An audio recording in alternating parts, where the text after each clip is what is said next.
Hi, I hope you'll enjoy the episode you're about to listen to, but you should know that this podcast would not be possible without the generous support of some of our listeners who contribute either through Patreon or directly on our Buzzsprout website. I'd like to thank Brian Heyer, Brandon and Sarah Gierach, Steve Zank, Scott Henrich, Deborah Hilger, Mikhail Legner, Abigail and Noah Broyles, and Rosa. Thank you.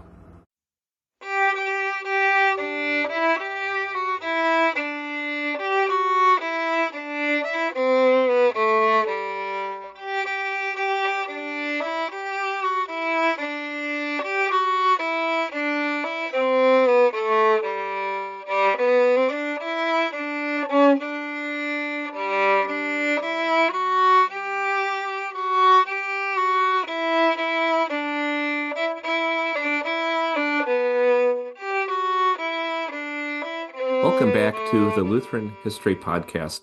We're with Pastor Nathaniel Biebert once again for our Reformation season tradition of looking at something that happened around 500 years ago, if not to the actual date, but 500 years to the calendar year in Reformation history, and following the theme of details less often told.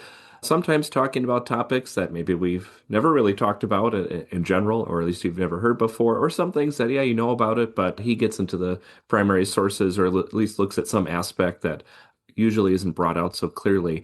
And I'll just note before we get into it, as you're listening to this on its release day, Reformation Day, October 31st, 2025, this will also mark the 5th year anniversary of this podcast. So thank you to all of you who were listening from early on and you've stayed with us. I know we've picked up many more listeners in the meantime. So a little thing to celebrate. And Pastor Biebert, you've been along for pretty much that whole ride. You were probably I think the second or one of the very first episodes. So it's been fun doing this over the years. Yeah, and thanks for having me back on, and congratulations on that milestone. Thank you. Today, we're going to talk about something you've dug up to do with Luther's marriage. Now, 2025, we could talk about the Peasants' Revolt, or we could talk about bondage of the will. I know other Lutherans are looking at things like that, but a big part of Luther is vocation and reforming other practices and just our attitudes about things as Christians, including marriage. And I think you're set up to have a good discussion about that today. So let's start off with Luther and his marriage, just talking about, well, who is he getting married to and how do they meet? How did Luther, this scholar, this reformer, this former monk, meet a woman that he married? Yeah, so on Wednesday, April 8th, 1523, Luther reports in a letter that yesterday, so Tuesday, April 7th, that he had received 9 nuns into his home. He was living in the Augustinian monastery there in Wittenberg, received 9 nuns into his home that had escaped from Marienthron, which means the throne of Mary, which was the name of a Cistercian convent south of Leipzig near Nimpchen.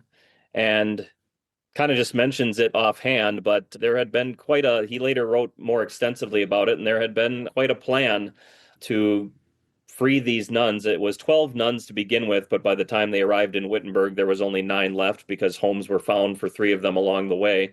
It was a plan that they themselves had initiated with some correspondence with Luther.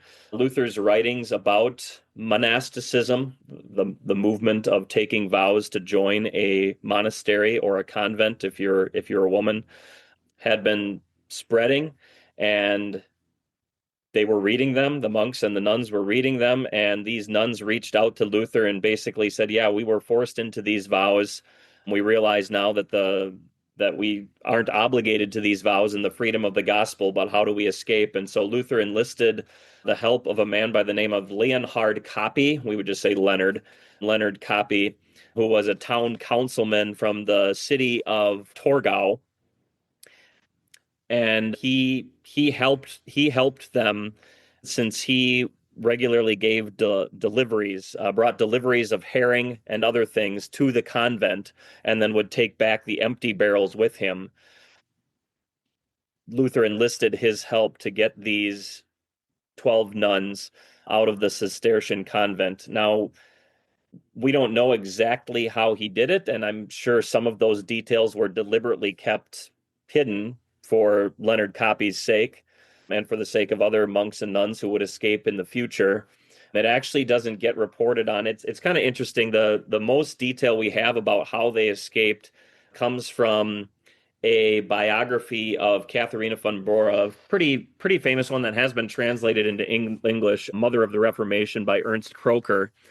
And the only problem is Ernst clearly did a lot of research, but he does not footnote or cite his sources anywhere. And so he just mentions a 1600 chronicle of Torgau that he found where it talks about how this escape looked like most likely took place with the delivery of herring and then returning the empty herring barrels from the convent in a covered wagon that Leonard Copy was driving.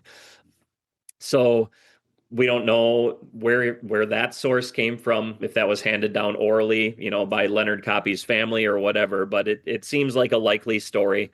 And we don't know exactly either how the nuns got out, if they hid in the herring barrels or if they hid among the herring barrels. I tried to do some research in that regard and say, find out how large was a herring barrel.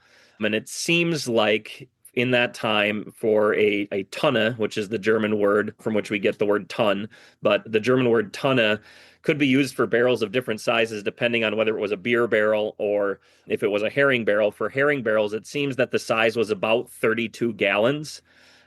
You and I would not be able to fit into a 32-gallon barrel, but we're also, it seems from the information we have, much larger than people were on average back in that time. And of course, women generally being even smaller than the men. And Katharina von Bora does seem to have had a slender figure. So maybe that was possible with these nuns, that they actually hid inside empty herring barrels, or maybe they hid among them. We're not sure exactly how it took place, but he was quickly able, not long after he left heading north, not long afterwards, he would have crossed the border from ducal Saxony, where he could have been arrested and punished, into electoral Saxony. And the city of Torgau, where he was from, was included in electoral Saxony, where he was much safer under Elector Frederick the Wise. And so it was a daring escape, but it worked. And then Luther had the job of trying to find homes for these 9 nuns that were left that arrived at his doorstep. And one of them was Katharina von Bora. And so that was when he met her. But he was not initially interested in marriage himself or in marrying Katharina von Bora. He has kind of an interesting table talk later that says, if anything, he was kind of unattracted to her because he suspected her of pride. And then it's kind of funny because he's reporting on this later, and he says, I suspected of her pride. And then he, in parentheses in the table talk, which means he probably said it as kind of a side note with a grin on his face, he says, which is true. Yeah, my wife does still have a streak of pride in her.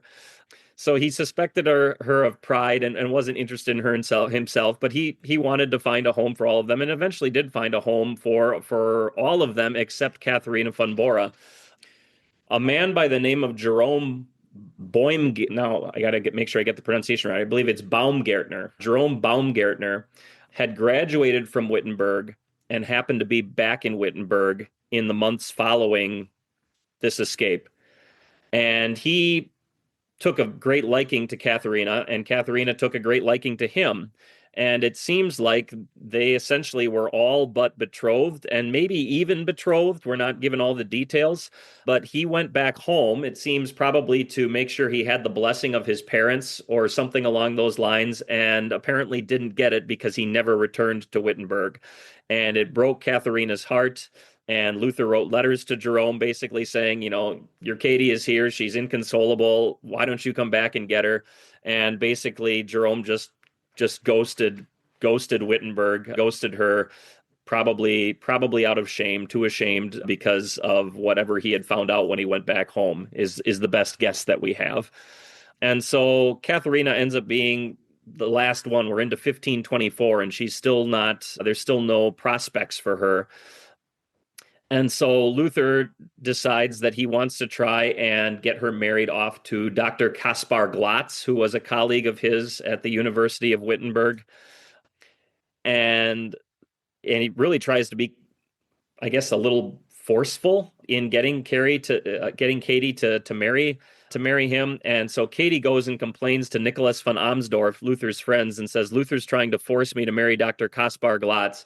And it sounds like the conversation basically went like, I would rather marry Luther. I would rather marry you, Amsdorf, than marry Kaspar Glatz. And Amsdorf passes this along to Luther. Now, Amsdorf remained single, ended up remaining single throughout his life. So it seems like Amsdorf really never had any serious interest in marriage himself. But he passes this information along to Luther that she had said, I would rather marry these two people, and one of them is you.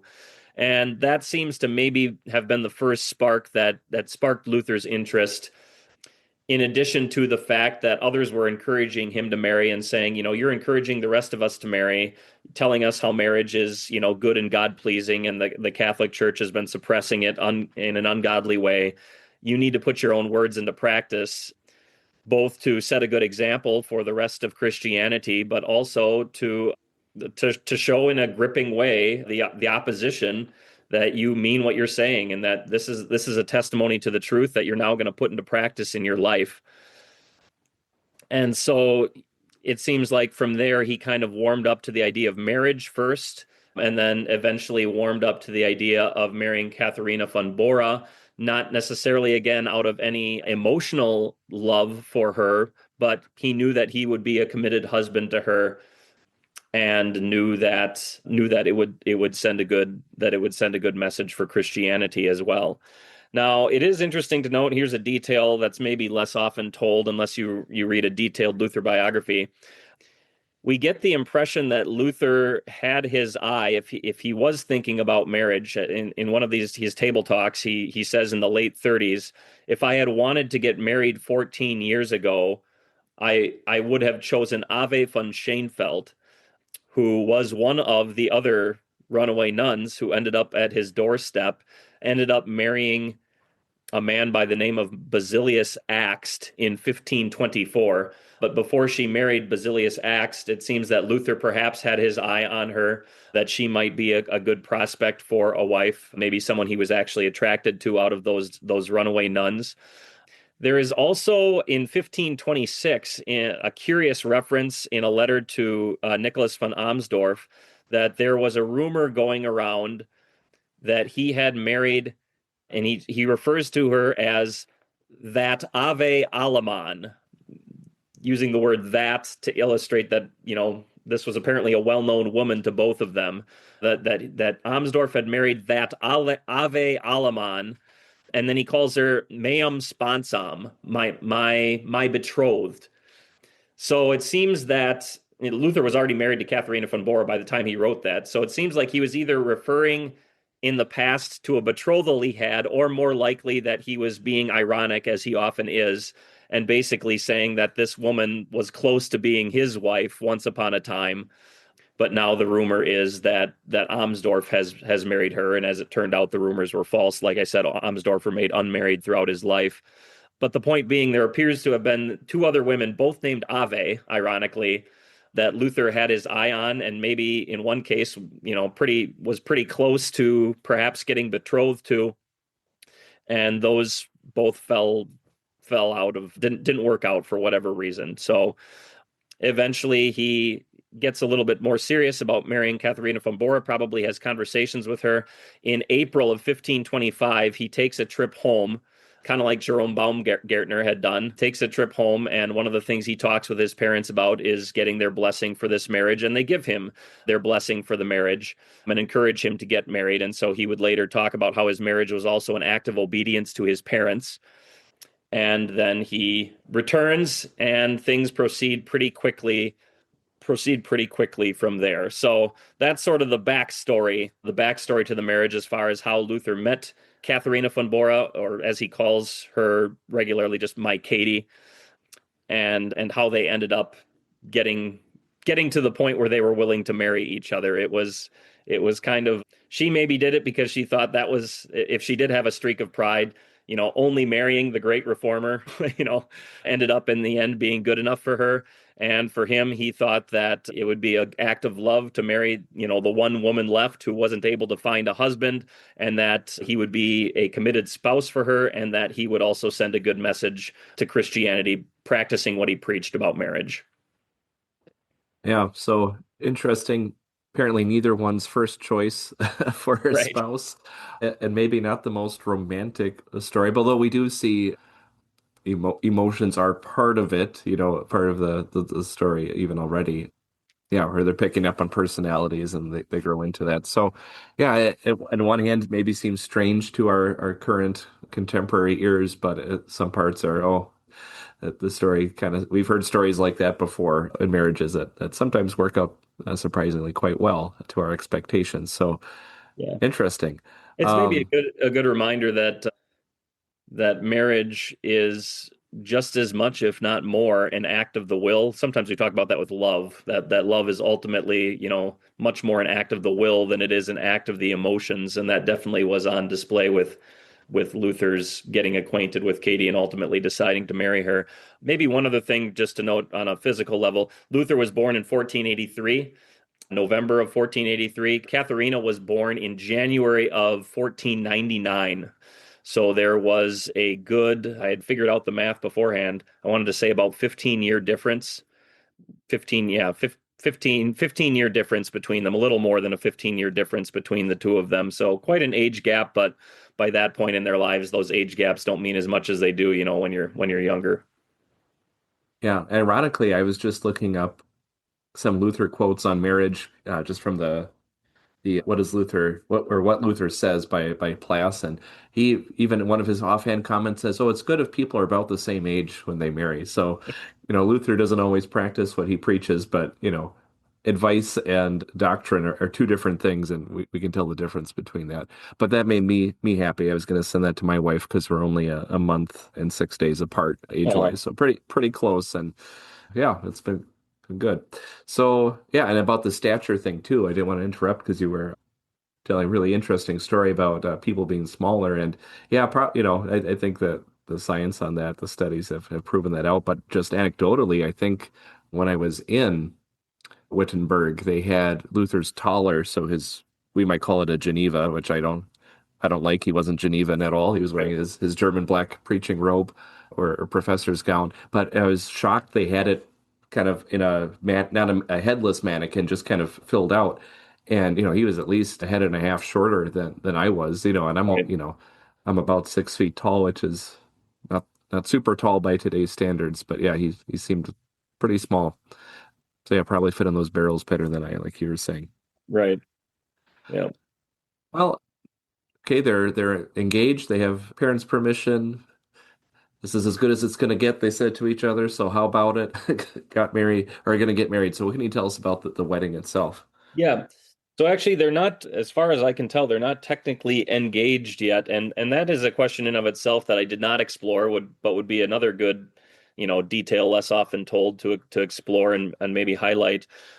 Like for instance, in Jesus's day among the Jews, betrothal was what it was called. It wasn't called engagement. We do make a distinction between betrothal and engagement because engagement, like in our modern day world, tends to be more of an informal one-on-one thing. You're usually just alone with your spouse to be when you ask her if she'll marry you, and there are no formal witnesses.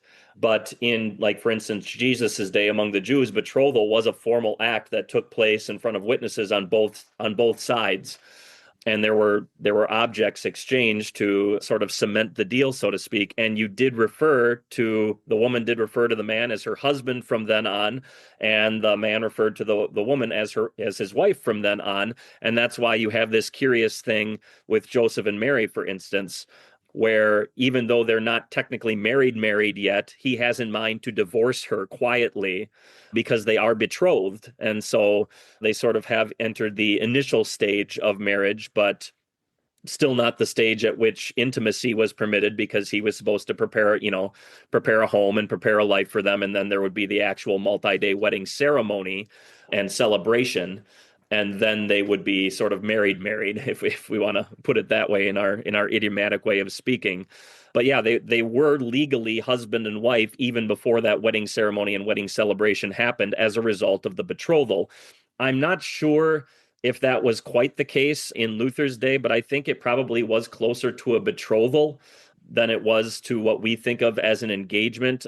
Although that practice of secret engagements, Luther actually condemns in one of his either one of his writings or one of his table talks. He talks about how that's kind of becoming an in vogue thing among the young people, and he condemns that practice of secret engagements or secret betrothals.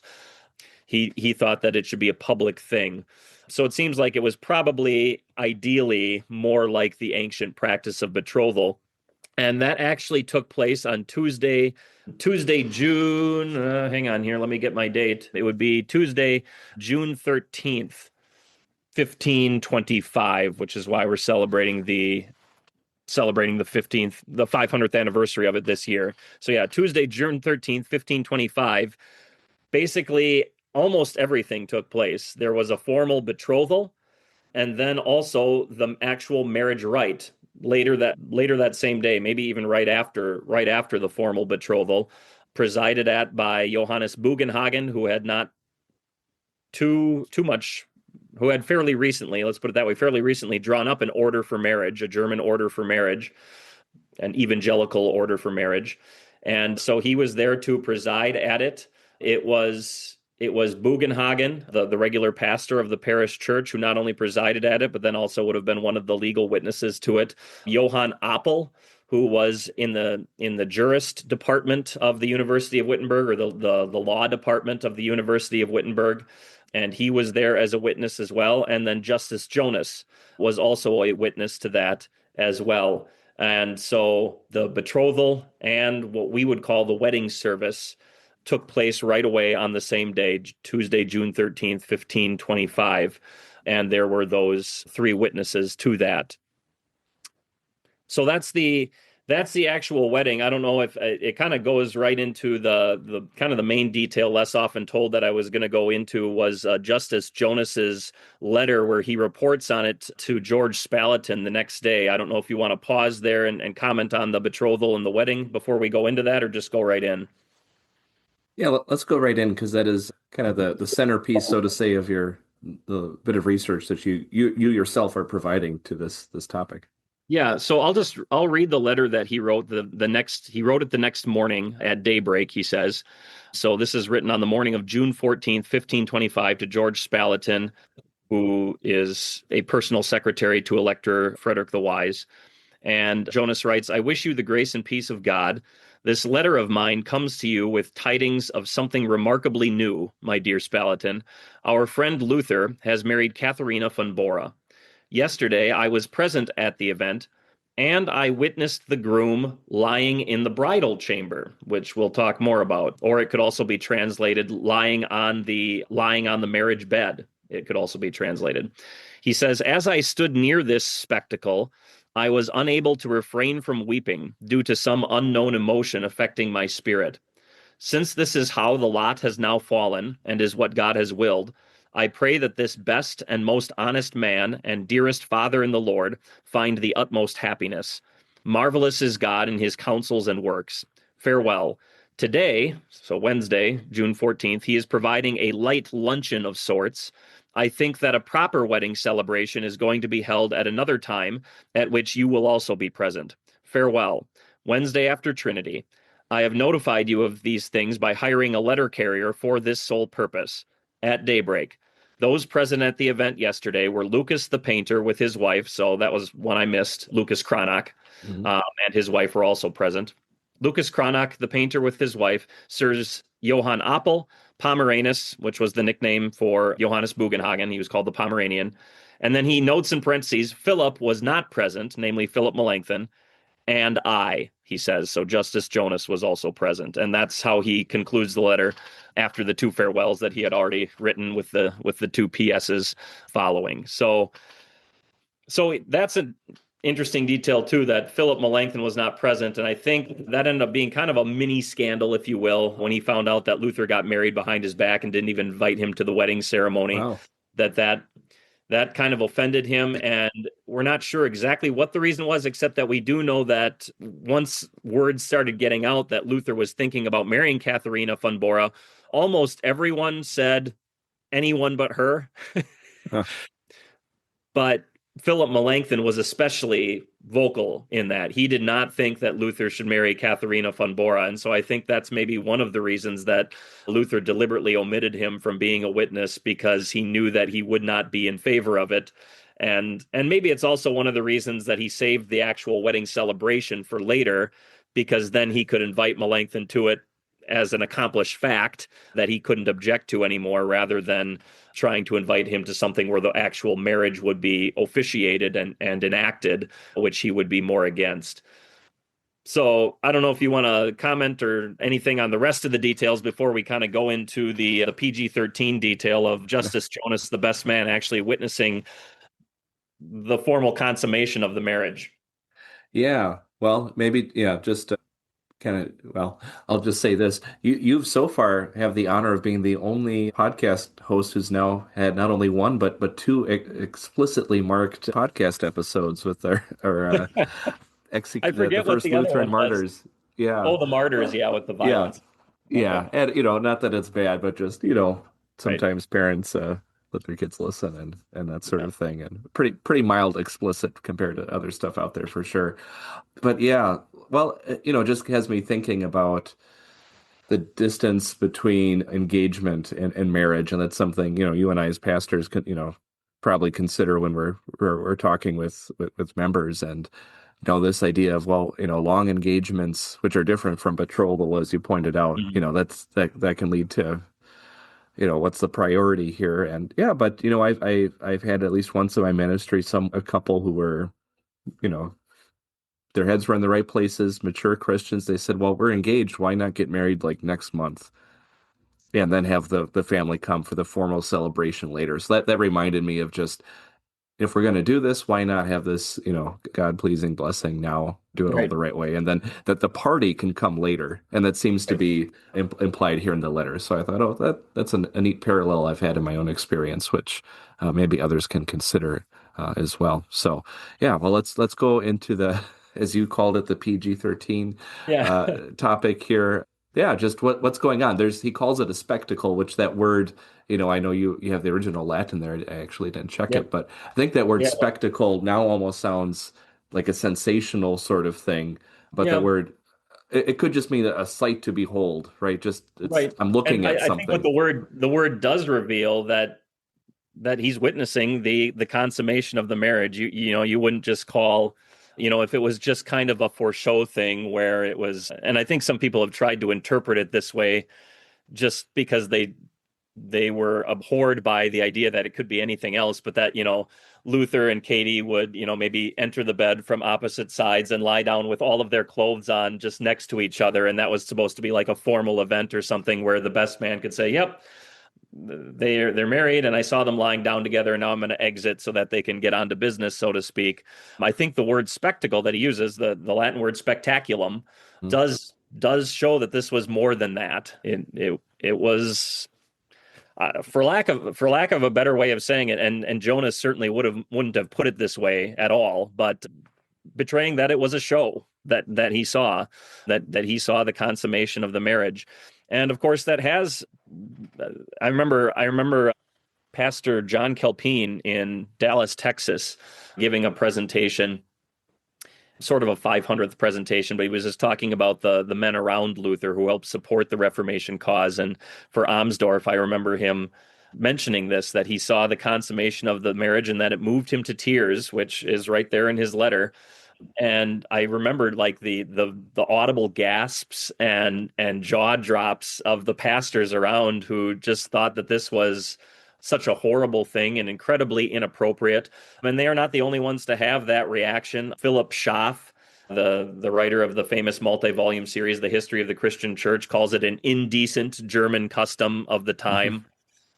And Julius Kestelin, who was one of the first big time biographers of Luther, sort of scholarly biographers of Luther, says that it was an ancient custom. He describes it this way. He says, after the wedding ceremony, there was a meal and then a formal copulation of the married couple in the bridal chamber. And he also says this custom endured among the nobility much longer than among the other classes. So he acknowledges that this was a practice that actually continued for some time. So sort of verifying, yes, what it describes is what actually happened. The best man actually witnessed this take place. He says the consummation was verified in the presence of witnesses, with the married couple exhibiting themselves on the marriage bed in their sight. And there's even some evidence from Luther's own table talk where he himself served as a best man for someone else and led the bride to the bridal chamber. In fact, that was actually the name for the best man was Brautführer, the bride leader or the bride guide or the bride conductor, who was responsible for bringing the bride to the husband in the bridal chamber, where he would then view the consummation of the marriage. But it is interesting. Kesslin says it was an ancient custom, and actually it does seem to be that way, not just among the Germans or the Europeans, like Schaff says, an indecent German custom of the time, but does seem to date back quite a long ways, and possibly even to the Jews, though not as a universal practice among the Jews. And there's some evidence from that in the Talmud, for instance. There's a whole tractate called Ketubot, which is a word that means marriage contracts. There's a whole tractate dedicated to marriage contracts in the Talmud. And there's a section there that talks about the differing practices for the attendants, who would have been like the best men, or maybe, yeah, basically the best men at a wedding, the different practices between in Galilee and Judea. But it seems to be pretty clear that in one or the other, I want to say it was in Judea, that there might be a time that they would give to the bride and the groom to be alone with each other, so that literally his heart could become bold towards her, basically so that they could get in the mood, for lack of a better way of putting it. But it seems that after that, then the attendants would come in to be formal witnesses of the consummation of the marriage, again, among some Jewish circles. And you would ask, what would be the purpose of this, other than as kind of a spectacle, or, a sort of a, I don't know, humorous wedding thing or whatever that carries on from generation to generation, just for guys' entertainment or whatever the case might be. But there were initially some good reasons for that, which have been lost in our modern age, probably in large part, honestly, because we don't necessarily value as highly as a culture virginity right up unto the wedding night as we did back then. It's obviously still a very Christian concept, but it's because of the sins of our time and our age and our culture, there's a lot of times when that's not the case. And so in order not to embarrass people, we obviously don't have these practices anymore. But basically, the reasons for it were threefold. It was, first of all, to ensure that the bride and the groom fulfilled their marital duty, and that the marriage wasn't contracted on either side purely for reasons of personal ambition, for instance, or, that one side would just do it for personal ambition and not let his wife know, and suddenly, the marriage is never consummated, which she never expected, or something like that. Maybe the main one would be to ensure the legitimacy of any accusations that the groom might bring against the bride, especially regarding lack of virginity. And there were regulations about that in the Old Testament, how that was basically grounds for annulment of the marriage if the groom found out that his bride was not actually a virgin and didn't find it out until the wedding night. I also think, and this is just based on evidence that I'm looking at, this isn't anything explicit that I found, but I think that this idea of conducting the bride to the bridal chamber and then even being there for the consummation itself, I noticed that all of the best men that I was able to find, at least in Luther's age, including when Luther himself was a best man later in his life, they were all married men. I didn't find any example of a single man serving as a best man, which is a fairly common practice today. Once, college students or postgraduate students are getting married, they'll often just have a classmate serve as their best man, whether he's married or not. But I think there was an aspect of that where you're getting someone who already has some experience with marriage, so that you can have discreet, confidential assistance or advice in case there were any difficulties consummating the marriage.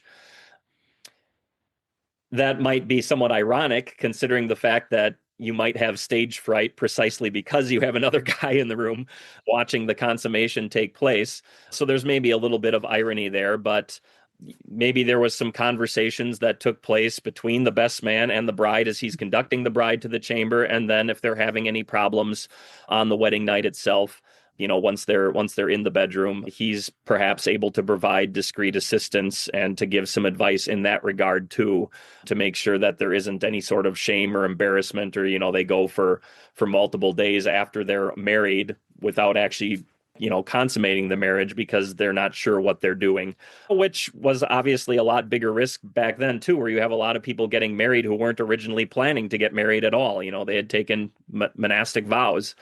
And so that may have been a contingency that was heightened at that time, let's say.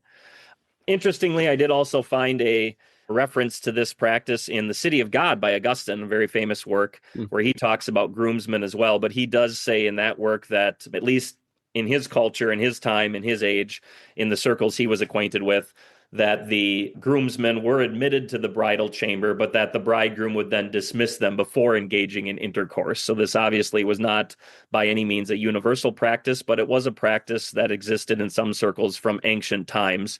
We shouldn't just think it was just some perverse German practice of the 1500s. Yeah. Well, and I think maybe the shock value, as you mentioned earlier, even at a was this a pastor's conference or something, this was brought up and, scandalized.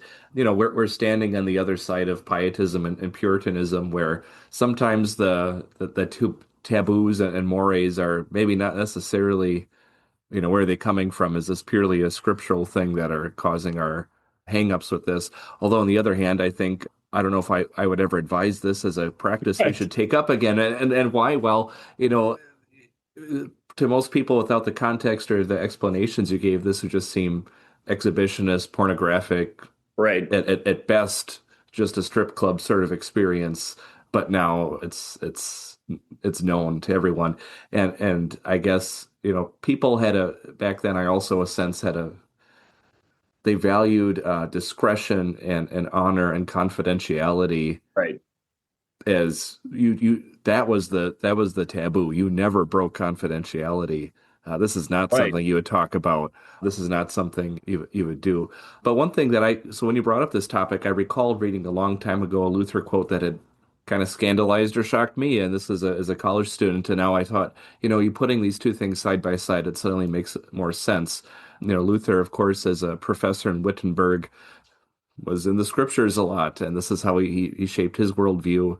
Lecturing on Genesis was a major part of his work. So I'm just going to read two quotes from his Genesis chapter 2. So how does God establish marriage? And I think this quote here helps us understand maybe his attitude going into it and the mature Christian attitude about all this. So he's talking about marriage being established by God in Genesis 2, and now Luther says, quote, "If Adam had persisted in the state of innocence, this intimate relationship of husband and wife would have been most delightful. The very work of procreation also would have been most sacred and would have been held in esteem.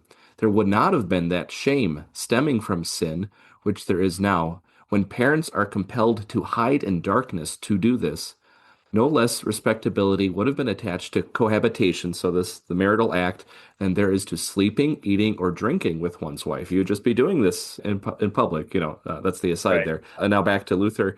Therefore, was this fall not a terrible thing to fall into sin? For truly, in all nature, there was no activity more excellent and more admirable than procreation. After the proclamation of the name of God, it is the most important activity Adam and Eve in the state of innocence could carry on. So after proclaiming the gospel, this is the most sacred thing you could do. A little bit further, Luther goes on. In honor, husband and wife are joined in public before the congregation, so the wedding ceremony, but when they are alone, they come together with a feeling of the utmost shame. I'm not speaking now about the hideousness inherent in our flesh, namely the bestial desire and lust. All these are clear indications of original sin. So he's making the distinction between, yeah, if you are just being lustful or it's kind of an animal thing, well, yeah, maybe you should be ashamed. But Hmm. he contrasts this with the Roman Catholic idea that this carnal knowledge of your spouse is just inherently sinful. And I think he's pushing back against that. And it's a God-pleasing thing that without our lustfulness, this wouldn't be a thing we would be hiding from anyone. So I thought that was interesting. Kind of resets it back to the pre-fall attitude about procreation. In that context, how can pious Christian people do this sort of thing discreetly at a wedding ceremony and not fall into the sin of lust if Right. they're taking the right precautions and attitude. So I'm guessing that's how he would have explained it if we were to go in a time machine and challenge him on this. But Yeah, what and are your thoughts? I was thinking a couple of things in response to that, just thinking how, Luther describing Adam and Eve's relationship with the tree of the knowledge of good and evil, that was their altar, right? Because that Hmm. was the one prohibition that they had. And so every time they saw the tree, remembered God's command and passed on by without giving it any further thought, that was their formal act of worship. That was their altar by which they worshiped God. But you think, you know, essentially Adam and Eve had three commandments. And what Luther is hitting on there is the other one, which was not a prohibition, but a command to be fruitful and multiply. And then the other one being to cultivate the Garden of Eden and to take care of Hmm. it. But yeah, so that's very much in keeping with what he says about their attitude toward the prohibition. This would be their attitude toward the positive command of what to do, and saying, yeah, that would be just as much an act of worship as the refraining from eating the tree of the knowledge of good and evil was. And yeah, could you then theoretically, in a world where the image of God has begun to be restored among Christians who are honoring marriage, could you have a situation where you have a man who's already married and is able to satisfy these desires in his own marriage, discreetly serve as a witness to this consummation without having it be, like you said, a pornographic or a sinful thing, when originally this was meant to be a thing that was incredibly beautiful, perfectly beautiful, and to be attended by no shame whatsoever before the fall into sin. So yeah, that is an interesting thought. In some of my reading, I do get the impression that Luther still did kind of let's put it this way, had difficulty getting rid of this idea. I think we were talking a little bit about this before we began recording too. The modern Catholic idea, at least the conservative Catholic idea, is that procreating in itself isn't bad, but enjoying it is, right? Yeah. The pleasure that's attended, the pleasure that comes with intimate relations is bad and is, a desire of the flesh, but simply the act of procreating is not. And you do get the impression from a few of Luther's writings that he maybe still had some of that idea, that he didn't completely forsake that idea, even though, as you just pointed out, he would have associated that as something that came about as a result of the fall into sin, not as something that was inherently there in the act of procreation. So you do get that idea that he still kind of thought that, yeah, there is always sin that's connected with physical intercourse, besides just the fact that we're doing it while possessing a sinful nature. But he thought that the alternative of not getting married and not making use of this gift of God and letting yourself burn with lust and maybe, act out in all sorts of other perverse ways was far, far worse than any sin that accompanied marriage and the physical intimacy that takes place within marriage. Yeah. So yeah, I don't know. Does it boil down to can even a Christian do this without the sinful side of lust being Right. involved? And yeah, Right. yeah, maybe that's what he's wrestling with that And tension. again, Yeah, maybe he's more attuned to that than we are in our modern sex saturated culture. yeah. Well, and scripturally, you look at Paul, and he has, these are your attitudes. This isn't a self-gratification sort of thing, and I'm Right. guessing Luther would probably be tying that in. Is that all what we're really doing, or Right. not, or are you? Yeah, Yeah, good point. yeah. Well, good. Well, I think that dovetailed nicely the historical act and some of the theology now that we brought up with that too, because as imperfect as we all are, Luther never, of course, could do anything perfectly either, but of all people, he's probably almost constantly thinking about the theology of almost everything Right. he's doing, especially something like this. So I wouldn't be surprised if these were the sort of the things he had talked about with his bridal party the day of or before or something like that too. Uh-huh. Yeah. All right. Well, do you have any other implications or doctrinal vocational stuff that you want to talk about as we cover this Well, topic? maybe just some sort of Paul Harveyisms, the rest of the story as far as Luther's marriage goes. He did end up having a larger celebration on June 27th. I maybe alluded to that before, where there was a procession to the church and then a bigger, sort of food celebration. And Melanchthon did get to attend that, so that was they kissed and made up, so to speak, as friends. There was some beer from Einbeck and Torgau. Still today, Einbeck beer is often associated with Luther. We maybe talked about that with the Diet of Worms too, Hmm. back in the 1521 observance. And then just maybe the PS on their marriage itself. They did end up having six children. Their names were Johann, or Hans, he's usually referred to as; Elizabeth, who died in infancy at 7 months old; Magdalena, who ended up passing away at age 13 in her father's arms. So a sad event that happened there. And then Martin Jr., Paul, and Margareta. Through Paul, Luther's male line continued until 1759, the passing of Martin Gottlob Luther. So there are no more Luthers on earth who can trace their male ancestry back to Luther ever since then. But through Margareta, the youngest, there are still descendants of Martin Luther who can trace their ancestry through one or more of her daughters back to Luther through Margareta. And somewhat ironically, one of them is my uncle, who is not Hmm. related to me by blood. Kind of a neat story. He was adopted as a child by a very staunch Lutheran family and has become a very committed Lutheran himself. But as one in that situation often likes to do, wanted to find out more about his real blood family after he grew up, and was able to reconnect with some of his blood siblings. And one of them had done some extensive ancestral research. One of his blood sisters had done some extensive ancestral research and found out that he could trace his ancestry back to Martin Luther through Margareta, his youngest daughter. So kind of an interesting story there. The other thing that I was going to mention with Hans, kind of a humorous anecdote, is that there was potty training back then too. And the custom back then was that you tried to train your children, your toddler children, when they first were starting to learn to go by themselves, to go in the corner of the house. You just go on the floor, but find a corner and go there. And the idea was that it would be out of the way, no one would accidentally step in it. You could easily find it and clean it up. So that was sort of the potty training regime of that day. And Luther wrote a letter to Justus Jonas, his best man, on Saturday, October 19th, 1527, in which he had kind of a lengthy, humorous PS. After saying farewell, he said, "Make sure to greet your bossy," which was apparently the nickname for his son, who had kind of a bossy attitude. "Make sure to greet your bossy with many kisses for me and my little Johann," who was a friend of his, "who today has learned how to squat down and go poop by himself in every corner. And indeed, he has taken extraordinary pains to go poop in every actual corner." he, he would have had a lot more to say to you if he had had any time, for he had taken a bath and went straight off to bed. Your astonishment that I am writing about going poop will come to an end. I will write about other things some other time.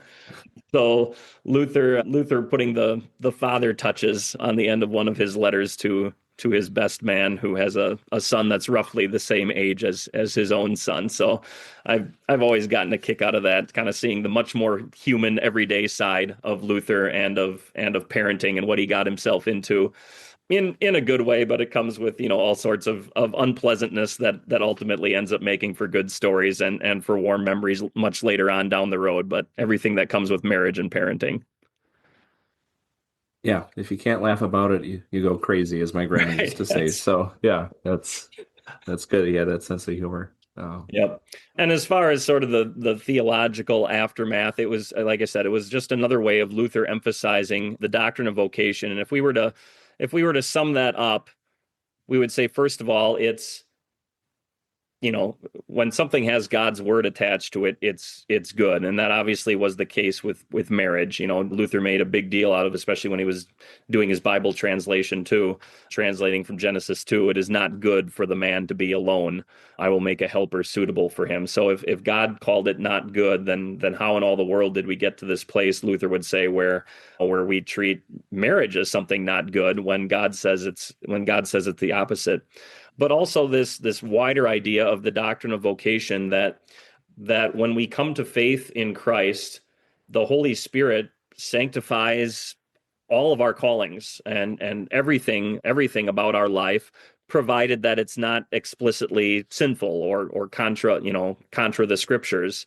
And that would include the married estate as well.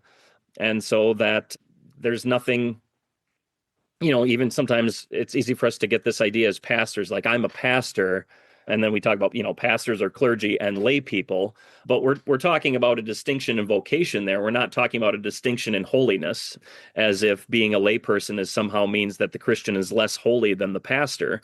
God's holiness comes to us and covers us in all of our vocations, and so it's no less holy a thing to be a ditch digger than it is to be a doctor saving lives on the surgery table, or it is to be a pastor preaching the gospel from the pulpit. Obviously, there are some differences in practical effects and things like that, but as far as having holiness and being pleasing in God's sight, the blood of Christ cleanses all of that and makes all of it holy. And so we can say, I'm a grandfather by the calling of God. I'm a husband by the calling of God. I'm a father by the calling of God. I work at whatever store or business by the calling of God, and it sanctifies all of it. And so Luther then got to set an example then with his family, sort of became the first Lutheran family, even though he wasn't the first Lutheran family, but honorarily the first Lutheran family, like we would talk about, the first lady, the wife of the president. That's essentially what Katharina von Bora became in that marriage, just because of Luther's prominence. And they got to set a wonderful example for each other. And I should say too that even though he didn't marry her because of an emotional attraction or with a lot of emotional attachment, he grew to also love her emotionally over time and to value her for all of her many skills and her devotion to him and the companionship that they shared, not to mention the children that they shared, and the way that she was able to be a wise and efficient steward of their property and possessions and kind of keep them afloat when Luther tended to just give everything away to those in need, not to mention that she brewed beer for him as well. So yeah, it truly did become a very devoted and wonderful marriage. All right. Well, thank you for sharing your research and your thoughts on this. Hopefully our listeners found it just as interesting as I did. Thank you, Pastor Biebert, for your time today. Yeah, thanks for having me on as usual.